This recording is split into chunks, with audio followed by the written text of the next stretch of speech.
ચૂંટણી એટલે ખાલી હાર-જીત નહીં, ચૂંટણી એટલે લોકોનો અવાજ. પણ સવાલ એ છે કે એ અવાજ આપણને શું કહેવા માંગે છે? આજે આપણે ગુજરાતના ફતેપુરા મત વિસ્તારમાં ઊંડા ઉતરીશું અને સમજવાની કોશિશ કરીશું કે જનતાનો આદેશ એટલે કે જનાદેશ ખરેખર ઘડાય છે કેવી રીતે. તો ચાલો સીધા જઈએ ફતેપુરા. આ વિસ્તાર ગુજરાતના આદિવાસી પટ્ટાનું હૃદય છે. અનુસૂચિત જનજાતિ માટે અનામત બેઠક. અહીંનું રાજકારણ સમજવું હોય ને તો પહેલાં અહીંની માટી, અહીંના લોકોને સમજવા પડે. કારણ કે સાચી કહાની આંકડાઓમાં નહીં પણ જમીન પર લખાયેલી હોય છે. અને અહીં જ એક મોટો રસપ્રદ સવાલ આપણી સામે આવે છે.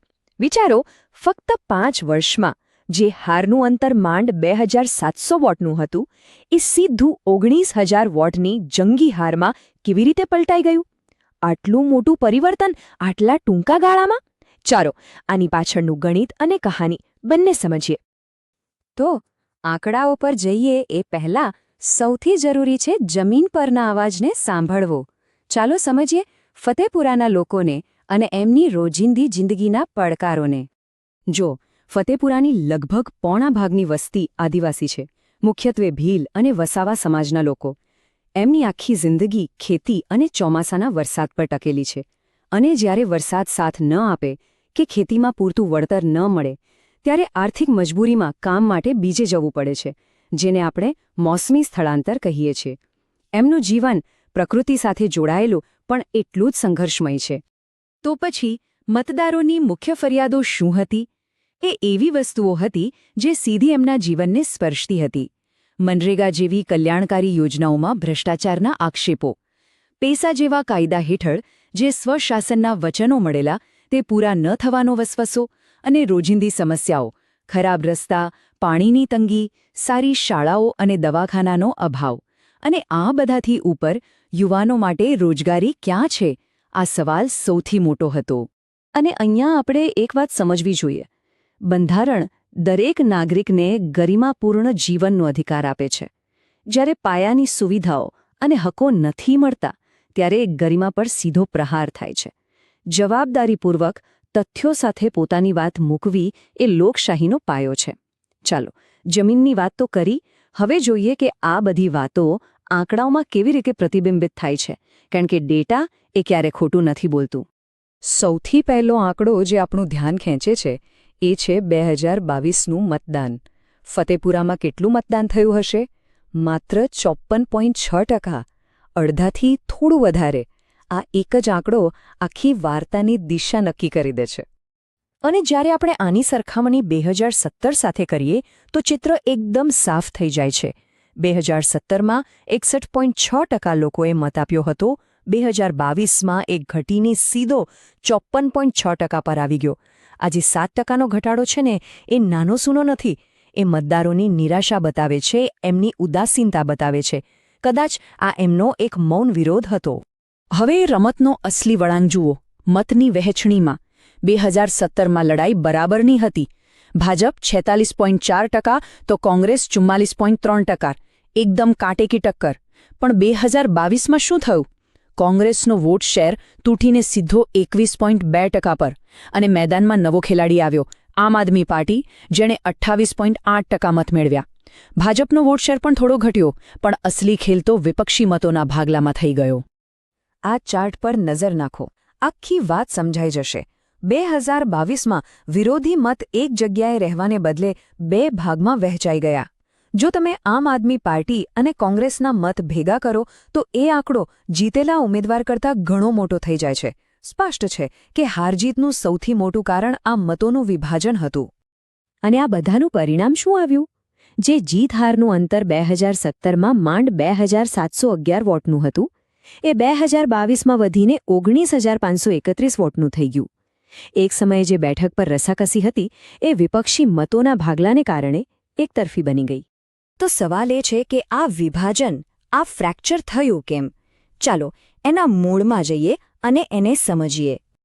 આ વિશ્લેષણ પરિસ્થિતિને બરાબર સમજાવે છે. કોંગ્રેસનો જે પરંપરાગત આદિવાસી વોટ બેંક હતો એમાંથી એક મોટો હિસ્સો આમ આદમી પાર્ટીના નવા મહત્વાકાંક્ષી વચનો તરફ આકર્ષાયો. અને આના કારણે શું થયું? ભાજપ માટે જે બેઠકો પર પહેલાં જીતવું મુશ્કેલ હતું ત્યાં પણ મતોના ભાગલાને કારણે મોટા માર્જિનથી જીત મેળવવી આસાન થઈ ગઈ. અને હા, આ કહાની ખાલી ફતેપુરા પૂરતી સીમિત નથી. આ તો આખા રાજ્યમાં જોવા મળ્યું. એક રિપોર્ટ પ્રમાણે 2022માં ગુજરાતની 27 એસટી અનામત બેઠકોમાંથી 23 પર ભાજપની જીત થઈ અને મોટાભાગની બેઠકો પર કારણ આ જ હતું, કોંગ્રેસ અને એએપી વચ્ચે વોટનું વિભાજન.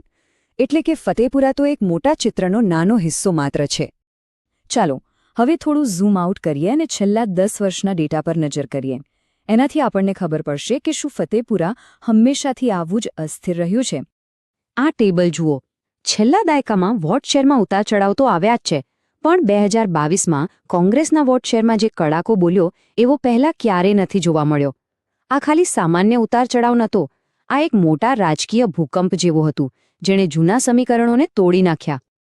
સારું, તો આપણે સમસ્યાને તો સમજી લીધી, એનું નિદાન પણ કરી લીધું, પણ હવે વાત કરીએ ઉકેલની.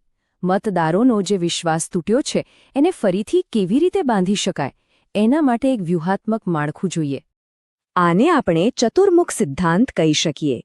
મતદારો સાથે ફરીથી જોડાવા માટે કોઈ પણ નેતાએ 4 અલગ અલગ ભૂમિકાઓ ભજવવી પડે છે. પહેલી, એક આદિવાસી હિમાયતીની ભૂમિકા, જે એમના હકો અને ઓળખ માટે લડે. બીજી, એક વિકાસ એજન્ટની ભૂમિકા, જે પાણી, રસ્તા જેવી એમની મૂળભૂત સમસ્યાઓનો ઉકેલ લાવે. ત્રીજી, એક સત્ય કહેનારની ભૂમિકા, જે ભ્રષ્ટાચારને તથ્યો સાથે લોકો સામે લાવે. અને ચોથી, એક વિઝનરીની ભૂમિકા, જે બધાને સાથે લઈને ચાલવાની દૃષ્ટિ આપે. જ્યારે આ ચારે ચહેરા એક નેતામાં દેખાય ત્યારે જ વિશ્વાસ પાછો ફરે છે. તો આ તો થઈ સિદ્ધાંતની વાત, પણ સિદ્ધાંતને અમલમાં કેવી રીતે મૂકવો એના માટે જોઈએ એક નક્કર બ્લૂપ્રિન્ટ. ચાલો એક 90 દિવસની એક્શન પ્લાનની વાત કરીએ, સ્ટેપ બાય સ્ટેપ. પહેલા 30 દિવસ લિસનિંગ ટૂર. એક પણ ગામ બાકી ન રહે, ત્યાં જઈને લોકોને સાંભળો, એમની સમસ્યાઓ નોટ કરો. બીજા 30 દિવસ એક્શન મોડ. જે પણ સમસ્યાઓ સાંભળી છે એના પર નાના નાના પણ નક્કર કામ શરૂ કરો. અને છેલ્લા 30 દિવસ એમ્પ્લિફાય. જે કામ કર્યું છે એ લોકો સુધી પહોંચાડો. સાંભળો, કામ કરો અને વાત પહોંચાડો. વિશ્વાસ બનાવવાનો આ જ સીધો રસ્તો છે. અને જ્યારે આપણે લોકોની ફરિયાદો સાંભળીએ ત્યારે એ પણ યાદ રાખવું જરૂરી છે કે દરેક વ્યક્તિની માહિતી સંવેદનશીલ હોય છે. ભારતના ડેટા પ્રોટેક્શન કાયદા મુજબ લોકોની સંમતિ અને ગોપનીયતાનું સન્માન કરવું એ આપણી ફરજ છે. વિશ્વાસ ત્યારે જ બને છે જ્યારે લોકોને ખાતરી હોય કે તેમની વાત અને તેમની માહિતી બંને સુરક્ષિત છે. આખરે વાત ફરીને ત્યાં જ આવે છે.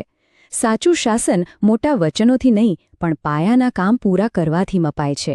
જ્યાં સુધી પૈસા અને મનરેગા જેવી યોજનાઓનો લાભ દરેક જરૂરિયાતમંદ વ્યક્તિ સુધી એના ગૌરવ સાથે નહીં પહોંચે, ત્યાં સુધી કોઈ પણ વ્યૂહરચના અધૂરી છે. સિસ્ટમને સુધારવી અને વર્ષોથી અધૂરા રહેલા વચનો પૂરા કરવા એ જ સાચું પરિવર્તન છે. તો અંતે ફતેપુરાની કહાની આપણને એક મોટા સવાલ પાસે લાવીને મૂકી દે છે. શું મતદારોની વફાદારી એ કોઈ વારસાગત મિલકત છે જે એકવાર મળી જાય પછી કાયમ રહે, કે પછી એ વિશ્વાસનું એક એવું બેંક એકાઉન્ટ છે જેમાં તમારે રોજ થોડું થોડું કામ જમા કરાવવું પડે છે? જવાબ કદાચ આપણે સૌ જાણીએ છીએ.